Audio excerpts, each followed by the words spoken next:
She pushed him away, until the billionaire whispered, "Let me take care of you." Hello everyone, before we begin today's story, I have a small favor to ask. Please hit subscribe and turn on the notification bell so you never miss our channel's new videos. It is quick, free, and the best way to support us in bringing you more dramatic stories. Your support means the world to us. Where are you watching from? Drop your city or country in the comments below. Thank you very much. Now, let us go back to our main character. The rain started long before she stepped out of the small bakery on 5th Street, but the moment the door closed behind her, it felt colder, sharper, almost personal. Olivia pulled her thin coat tighter, though it did nothing against the wind. Christmas lights flickered along the block, each one a reminder that joy came easier for some than for others. Her bakery, her mother's last dream, was 30 days away from shutting down. 30 days from auction notices and foreclosure papers. 30 days from losing everything. She wiped her eyes quickly, hoping the tears would disappear into the rain. That was when she heard footsteps behind her. Slow. Controlled. Confident. The kind that did not belong to this part of town. She turned, and there he was, standing under a black umbrella as if the storm parted just for him. Ethan Hale. Billionaire. CEO. And the last man she wanted to see tonight. He stepped toward her with the practiced grace of someone who had been powerful long enough to forget what vulnerability felt like. His eyes softened when he saw her face. "Olivia," he said quietly, "you have been crying." She shook her head and backed away. "I am fine. You should go." But Ethan did not move. The rain hit his shoulders, beating on the perfect lines of his charcoal coat. "Let me help you," he murmured. "Please." She almost laughed. "Help. As if help ever came without a price." "I told you no," she said, her voice breaking despite her efforts. "I cannot owe you anything, Ethan." For a moment, neither of them spoke. The street was empty except for the dull hum of a distant siren and the soft hiss of rain bouncing off the pavement. Then Ethan reached into the inner pocket of his coat, and she stiffened when she saw the thin black folder in his hand. He held it out, rain sliding across its glossy surface. "You do not owe me anything," he whispered. "This is a contract. A temporary agreement. 90 days. I need someone to stand beside me for a series of family and corporate events. Nothing more. You would receive enough to save the bakery, and enough to breathe again." Her breath caught. The folder felt heavier than it looked, as if every page inside carried the weight of a decision she was not ready to make. Ethan stepped closer, lowering his voice. "You would not be indebted to me. You would be helping me. Straight terms. Clear boundaries." Olivia pushed his hand away. "No. Please stop. I cannot be part of your world. I would drown in it." But then she saw it, his eyes. A flicker of something she had never expected. A quiet loneliness that mirrored her own. Ethan swallowed, rain sliding down the sharp line of his jaw. "Then let me be honest," he said softly, almost like a confession he had kept hidden for too long. "My family expects a fiancé by the end of the year. Without one, I lose control of the foundation my mother built. I cannot let that happen." He looked away for the first time, as if the admission cost him something. "And I cannot think of anyone who would carry this role with more dignity than you." The wind tugged at her coat. Christmas lights blurred behind her. She felt the panic rising, the fear of being cornered by life yet again. "I cannot promise anything you want," she whispered. "I am not asking for anything you cannot give," Ethan replied. "Just 90 days. A partnership. Nothing real, unless you want it to be." Olivia closed her eyes. She felt the contract trembling in her hands even though she had not taken it yet. She felt her bakery slipping through her fingers, her mother's dreams fading, her future collapsing. And then, "Olivia, Ethan said gently, stepping close enough that she could feel the warmth of his voice through the cold. Let me take care of you. She opened her eyes, stunned by the tenderness she had never expected from a man like him. Her heartbeat stuttered once. Then twice. The contract waited. The rain fell harder. And her world, already fragile, shifted. In a direction she never saw coming. The storm eased by morning, but Olivia barely slept. The black folder lay on her kitchen table like an accusation, its edges still faintly damp from the rain. Every time she walked past it, she felt a pull in her chest. A lifeline, or a trap. She could not decide which. By noon, the clouds thinned enough for a pale winter sun to push through. She stood behind the bakery counter, hands trembling as she tied her apron. The bell above the door chimed once, then again, as a handful of customers drifted in. Regulars. People who had watched her fight for this place day after day. She forced a smile, but her mind was elsewhere. The memories of last night pressed in on her. Ethan standing in the rain, offering help without pity. His voice low, steady, almost gentle. The unexpected loneliness in his eyes. She hated that she had noticed. She hated even more that she cared. She stepped into the small kitchen at the back, bracing her hands against the stainless steel counter. The scent of cinnamon and warm dough filled the air, normally a comfort.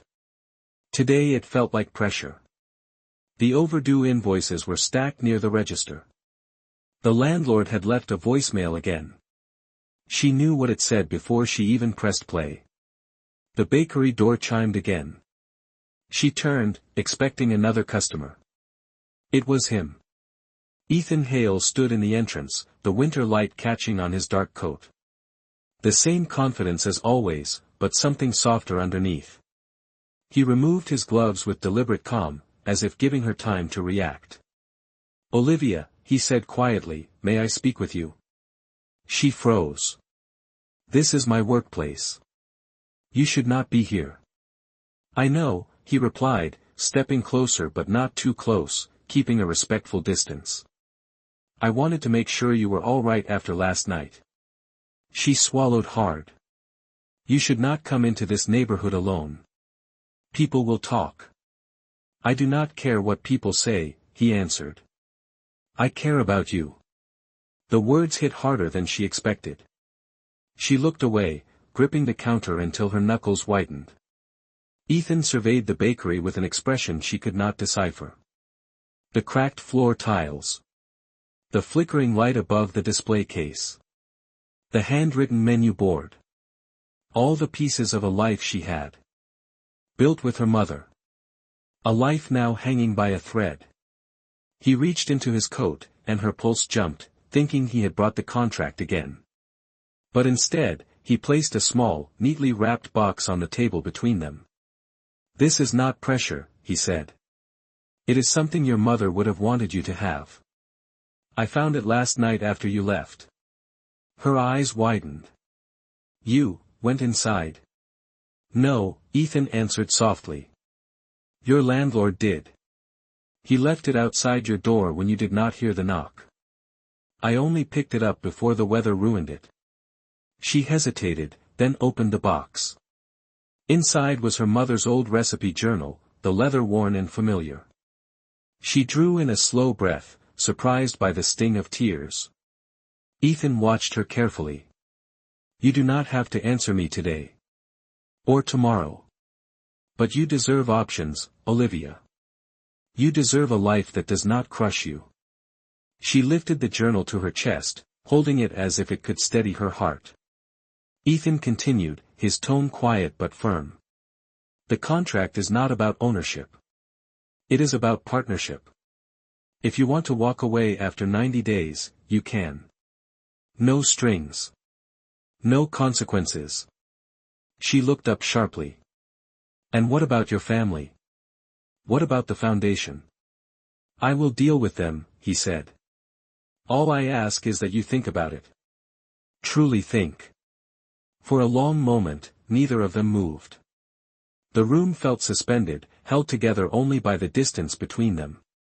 Finally, Olivia found her voice. "I need time." "You have it," Ethan replied. He stepped back, gave her one last look, and walked out into the cold afternoon. The bell above the door chimed softly behind him.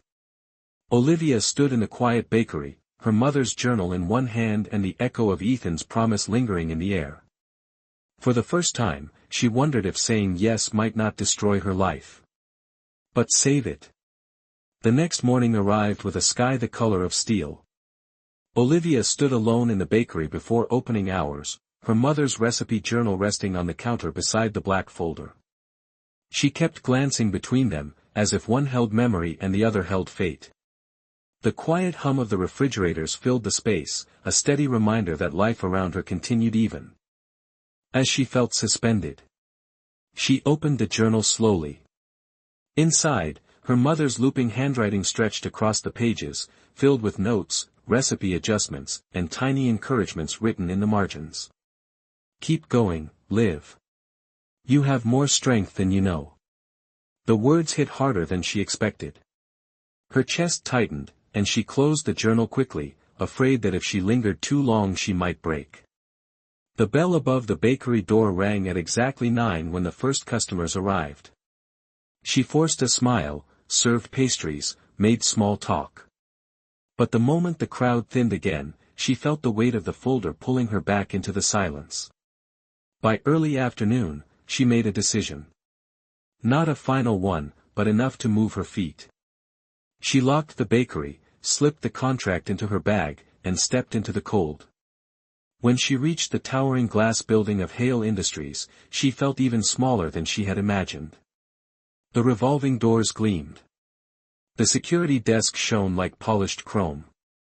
Suit-clad employees moved through the lobby with brisk precision. Olivia hesitated at the entrance, her breath fogging the glass. A security guard approached. "Miss, may I help you?" Her voice wavered. "I am here to see Ethan Hale." The guard's expression changed instantly. He spoke into his headset, then nodded toward the elevators. "He is expecting you. 28th floor." Her heart lurched. She had not called him. She had not told anyone she was coming. Yet he knew. The elevator ride felt endless. When the doors finally opened, she stepped into a world far removed from her own. Floor-to-ceiling windows. Dark wood. Quiet power. A receptionist stood to greet her, soft-spoken and composed. "Miss Bennett? Mr. Hale will see you now." She followed the woman through a corridor lined with framed awards and photographs of community foundations. Ethan's influence was everywhere, yet nothing about it felt boastful. It felt intentional. When the office door opened, Ethan stood at the window, hands in his pockets, watching the city below. He turned when he heard her footsteps. "Olivia," he said softly, as if relieved she was real and not something his mind had created from hope. "Thank you for coming." She remained near the door, uncertain. "I did not know if I should." "I know," he replied. "But you came anyway." There was no arrogance in his voice. Only sincerity. She placed the folder on his desk. "I read it." His eyes sharpened, but he waited for her to continue. "The terms are clear," she said. "The boundaries are reasonable. Nothing feels dishonest." She hesitated. "But I do not understand why you chose me." A flicker of something unguarded crossed his face. He moved closer, but stopped a respectful distance away. "Because you do not pretend," he said. "Because when you look at me, you see a person, not a bank account. Because every time you fall, you stand back up. And because I trust you more than I trust anyone in my world." Her breath caught. He continued, voice low. "This arrangement is temporary, but the respect is real. I would rather walk away from my inheritance than trap you in something you do not want." The words unsettled her.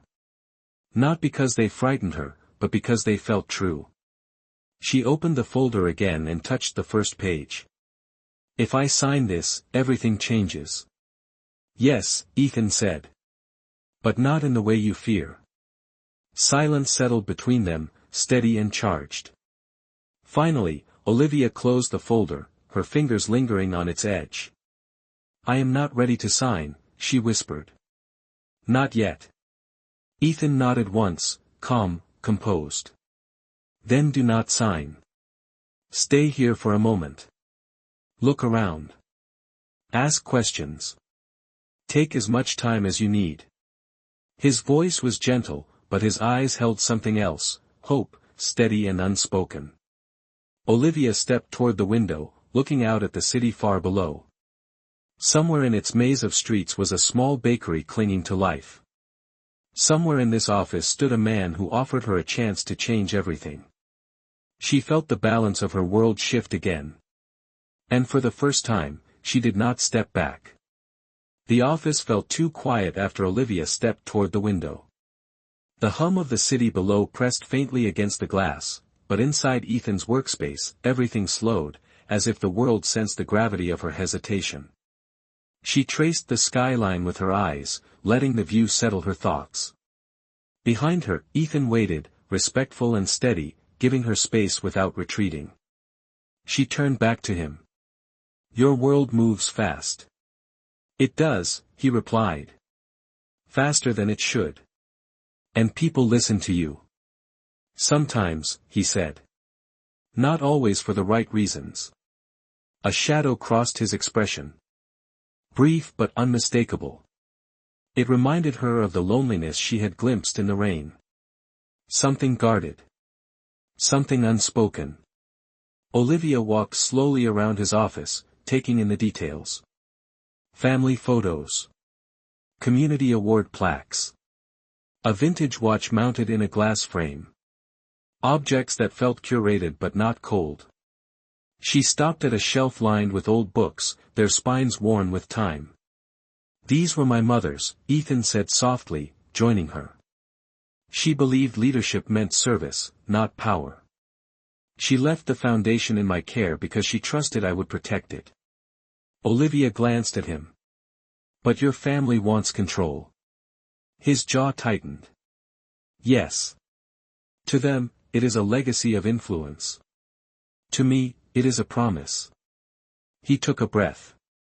Without a fiancé by the end of the quarter, everything transfers to a board that does not share her values.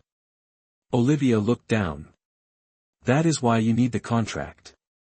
It is why I need someone I trust, he corrected. Their eyes met for a moment that stretched too long. She stepped back, unsure of what she was allowing herself to feel. Before either could speak again, a sharp knock echoed at the office door. The receptionist stepped inside, her posture careful, her voice low. Mr. Hale, your brother is here. He says it is urgent. Ethan's expression shifted instantly, a quiet tension settling over him. Send him in. The receptionist nodded and left, and seconds later a tall man with a sharper edge entered the room. Marcus Hale. His suit was impeccable, his gaze calculating. His eyes landed on Olivia immediately. So it is true, he said. The bakery girl. Ethan stepped forward. Do not start, Marcus. Marcus ignored the warning. He walked around the office as if inspecting evidence. Father will not accept this. The board will not accept this. You are risking everything for someone who does not belong here. Olivia stiffened. Ethan's tone turned cold. You do not get to speak to her that way. Marcus scoffed. You think a contract marriage will save the foundation? You think bringing her here helps your case? The board is already preparing alternatives. You are outnumbered, Ethan. Olivia watched the brothers, feeling the walls shift around her. This was the world Ethan lived in. Not the polished glass or elegant furniture, but the quiet battles waged behind them. Marcus moved closer to her, lowering his voice. I hope he told you what this will cost him.